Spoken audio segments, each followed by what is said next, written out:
लेकिन बहुत सारी अब जो कच्ची आबादियां थी उनको नोटिस इशू हो गए हैं, बहुत सारी जगहों पे प्रोटेस्ट भी हो रहे हैं। तो ये तो पिछले बड़े अरसे से यहाँ पे आबाद हैं, अब उन्होंने बड़े बड़े घर बना दिए हैं, वहाँ पे उनके पास कोई और चीज़ नहीं है, बल्कि वहाँ पे बाकायदा घरों की खरीदो फरोख्त हो रही है। तो उस वक्त तो कहीं उस पर नजर नहीं पड़ेगी। अब जब सोसाइटियाँ बन रही हैं तो सोसाइटियाँ भी एक बड़े अरसे से बन रही हैं, तो अब ऐसी क्या एकदम से इसके ऊपर जो है वो क्रैकडाउन स्टार्ट हुआ है? तो ठीक है कि इधर इलीगल हाउसिंग सोसाइटी बन जाए, कोई बड़ा ताकतवर बंदा बना ले तो वो तो बाद में जायज़ हो जाती है।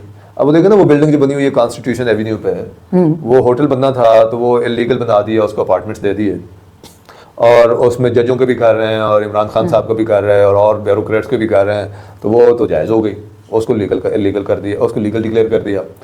तो यही काम भाई, अगर हाउसिंग सोसाइटी बन गई है, पहले आपकी नलायकी थी, आपने उस पर नज़र नहीं रखी, आपने घर बनने दिए, उस वक्त सीडीए के मुलाजमीन जाके उनसे पैसे बटोरते रहे और वो हो गया। अब जब सब लोगों ने करोड़ों लगा के घर बना लिया, अब आप अचानक एक दिन बुलडोज़र लेके आ जाते हैं और कहते हैं कि बस उस वक्त कानून आप नाफिज करना शुरू कर देते हैं। तो कानून उधर तो नाफिज नहीं किया, वो जो कॉन्स्टिट्यूशन 1, क्या बिल्डिंग का नाम है, कॉन्स्टिट्यूशन 1 के नाम से, तो उधर तो नाफिज नहीं किया।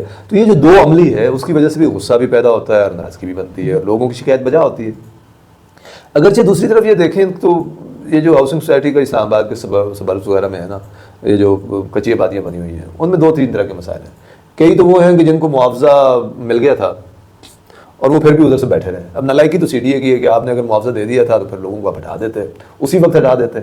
मतलब उस वक्त 50 बंदा था, अभी वहाँ पे 500 बंदा बैठा हुआ है, तो मसला बनता ही ना। इस अमल में देखें ना, कई लोग लूटे गए होंगे क्योंकि किसी ने जेली पेपर पे बेच दिया, वो जिस बंदे ने अभी आके खरीदी है उस बेचारे का क्या कसूर है?